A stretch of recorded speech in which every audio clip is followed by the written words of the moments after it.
Hello guys, एक बार फिर से मैं इमरान अहमद, मेरा YouTube channel Imran mathematics classes में आप लोगों का स्वागत है। अगर आप मेरे चैनल पर नए हो तो मेरे चैनल को सब्सक्राइब और साथ में बेल आइकॉन को जरूर दबा दीजिएगा, ताकि जब मैं कोई भी वीडियो अपलोड करूं तो उसका नोटिफिकेशन आपको सबसे पहले मिले। पिछले वीडियो में हमने त्रिकोणमितीय अनुपात के सूत्र को याद करने का ट्रिक को देखा था।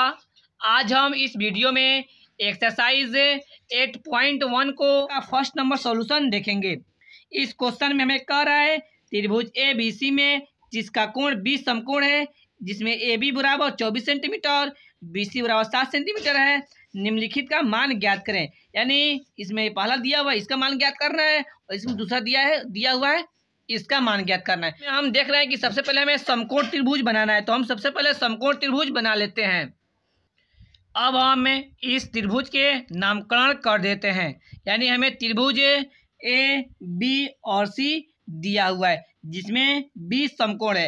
यानी अब हम देखते हैं कि हमारा समकोण कहाँ पर बन रहा है। तो हम यहाँ पर देख रहे हैं कि एल आकार की आकृति यहाँ पर बन रही है, इसलिए हमारा समकोण यानी 90 डिग्री हमें यहाँ पर मिलेगा। यानी जहाँ पर 90 डिग्री बन रहा है उसका नाम क्या है, बी। तो यहाँ पर हो जाएगा बी, हम यहाँ पर लिख देंगे। अब हमें त्रिभुज ए बी सी में बी का नामकरण हम लोग यहाँ पे कर दिए हैं।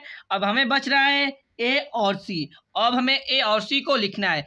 तो आप ए को यहाँ पर लिख सकते हैं, या ए को यहाँ पर लिख सकते हैं, या सी को यहाँ पर लिख सकते हैं, या ए को यहाँ पर लिख सकते हैं। इसमें कोई गलती नहीं होगा, क्योंकि हमारे कंडीशन था बी समकोण है, यानी बी पर ही 90 डिग्री बनाना था, तो हमने यहाँ पर बना लिया। अब ए और सी आप कहीं भी लिख सकते हैं, तो हम लिख देते हैं यहाँ पर ए और यहाँ पर सी। आप यहाँ पर सी भी लिख सकते हैं या यहाँ पर ए लिख सकते हैं, इसमें कोई गलत नहीं होगा। तो हम यहाँ पर देख रहे हैं कि यहाँ पर है ए बी 24 सेंटीमीटर यानी 24 सेंटीमीटर। तो इस ए बी 24 सेंटीमीटर को हम यहाँ पर ए बी के सामने लिख देते हैं। यानी ए बी यहाँ से यहाँ तक है, तो हम लिख देंगे यहाँ से यहाँ तक है 24 सेंटीमीटर। उसके बाद दिया हुआ है B C equal to 7 centimetre. तो यहाँ पर हम देख रहे हैं कि बी सी हमारा यहाँ से लेकर यहाँ तक है, तो यहाँ पर हम लिख देंगे 7 सेंटीमीटर। इसके बाद अब क्वेश्चन में कुछ भी नहीं दिया हुआ है, तो बस हम जो दिया हुआ है उसको हम यहाँ पर लिख दिए हैं। अब इस त्रिभुज में हमें एसी भुजा की लंबाई नहीं मालूम है, तो अब हम इसको ज्ञात करेंगे। तो अब हम इसमें देखते हैं कि हम जानते हैं कि समकोण त्रिभुज में एक लंब, एक आधार और एक कोण होता है। तो अब हम देखते हैं कि एसी इसमें क्या है। तो यहाँ पर हम देख रहे हैं कि 90 डिग्री यहाँ पर बन रहा है, 90 डिग्री के सामने वाला। तो यहाँ पर देख रहे हैं कि 90 डिग्री सामने वाला हमारा ये है, यानी यह है हमारा कोण। तो कोण की लंबाई को ज्ञात करने से पहले जो क्वेश्चन में दिया हुआ है उसको अब हम लिख देते हैं। हमें जो दिया हुआ है उसको हम लोग लिख दिए। यानी यहाँ पर A B equal to 24 centimetre, तो यहाँ पर हम लिख दिए A B equal to 24 centimetre. और यहाँ पर दिया हुआ है B C equal to 7 centimetre. यहाँ पर भी हम लिख दिए B C equal to 7 centimetre. अब हम इस कर्ण की लंबाई को ज्ञात करते हैं। तो हम पाइथागोरस प्रमेय से कर्ण की लंबाई ज्ञात कर लेंगे। यानी कर्ण निकालने का सूत्र होता है रूट अंडर लंब स्क्वायर प्लस आधार स्क्वायर। इस सूत्र को हम लोग पिछले वीडियो में देखा था कि यह कैसे होता है। तो अब हम इसमें कर्ण की लंबाई को ज्ञात करते हैं। तो इज इक्वल टू, उसके बाद है रूट, उसके बाद हम रूट लिखेंगे। अब हम देखते हैं कि इसमें लंब कौन है और आधार कौन सा है। तो हम देख रहे हैं कि अभी तक इसमें कोई एंगल के बारे में नहीं बोला है, तो आप किसी को लंब और किसी को आधार मान सकते हैं। या आप इसको आधार मान सकते हैं, या इसको मान सकते हैं, या आप इसको लंब मान सकते हैं, या इसको लंब मान सकते हैं। तो यहाँ पर बोल रहा है लंब स्क्वायर, तो हम सबसे पहले लंब स्क्वायर इसी को मान लेते हैं। यानी लंब का स्क्वायर यानी 7 है हमारा, इसको 7 का स्क्वायर, उसके बाद है प्लस तो प्लस, उसके बाद आधार स्क्वायर यानी आधार है 24 स्क्वायर। अब हम इसको सॉल्व करते हैं। यानी 7 का स्क्वायर हमें होता है 49 है, उसके बाद है प्लस प्लस 24 का स्क्वायर होता है 576। उसके बाद अब हम इसको ऐड करते हैं, तो हमें मिला रूट अंडर 625 यानी 625। यानी 625 किसका वर्गमूल होता है, हम जानते हैं कि 625 25 का वर्गमूल होता है।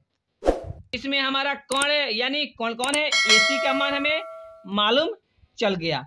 तो अब हम इसमें से तो हमें कोण का मान चल गया 25 सेंटीमीटर। यानी इसका मतलब है कि एसी की लंबाई कितना सेंटीमीटर है, 25 सेंटीमीटर है। अब हम इस क्वेश्चन में दिया हुआ है पहला क्वेश्चन, तो अब हम पहले क्वेश्चन को सॉल्व करते हैं। पहला क्वेश्चन है साइन ए और कॉस ए का मान ज्ञात करना है। तो अब हम साइन ए और कॉस ए का मान ज्ञात करते हैं। हम जानते हैं कि हमारा साइन का फॉर्मूला होता है लंब बट्टा कर्ण।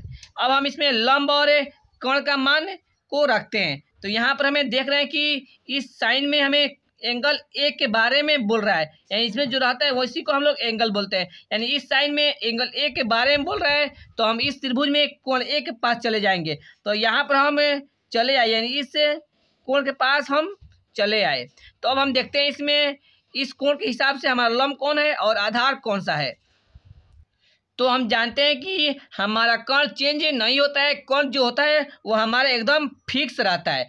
तो अब हम देखते हैं कि यहाँ लंब कौन होगा, यानी जिस कोण के बारे में बोलेगा उसके सामने वाली भुजा, यानी इस कोण के बारे में बोल रहा है, इसके सामने वाली भुजा हमें यह मिल रही है। कौन सा भुजा है, बी से लेकर सी तक मिल रही, यानी इसके सामने वाली भुजा को हम लोग लंब कहते हैं। तो यानी हमारा लंब का वैल्यू है, यानी हमारा लंब कौन सा है, एक सामने वाली भुजा, यानी एक सामने वाली भुजा यहाँ पर बी से लेकर सी तक मिल रही है। तो हमारा लंब हो जाएगा 7, उसके बाद ए बटा, तो बटा। अब कर्ण तो हमारा फिक्स रहता है, तो हम यहाँ पर कर्ण का वैल्यू ज्ञात किए थे, कितना हमारा ज्ञात हुआ था 25। तो यही हो जाएगा हमारा साइन ए का मान हो जाएगा 7/25। उसी तरह अब हम कॉस ए का मान ज्ञात करते हैं।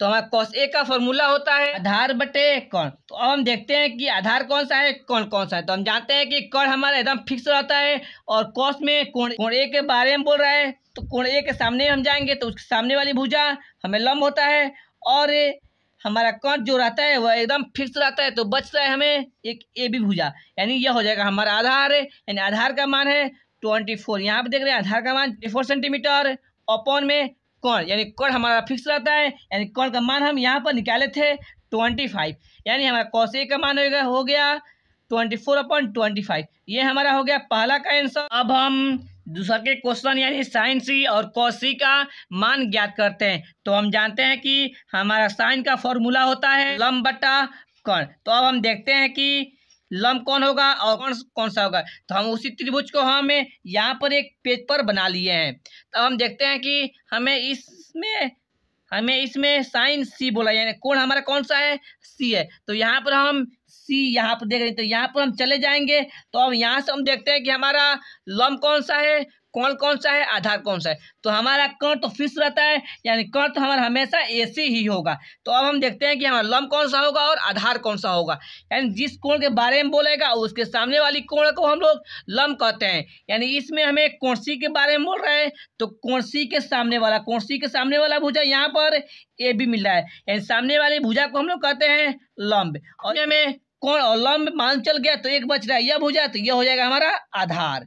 यही हमारा हो गया आधार, और यह हो गया लंब। तो अब हम लंब और कर्ण का वैल्यू रखते हैं। तो यहाँ पर हम देख रहे हैं कि लंब का मान है 24, तो यहाँ पर हम लिख देंगे 24। उसके बाद है बटा, तो बटा लिखेंगे। उसके बाद है कर्ण, तो यहाँ पर हम देख रहे हैं कि कर्ण का वैल्यू हम लोग यहाँ पर निकाले हुए थे 25, तो कर्ण का वैल्यू है 25।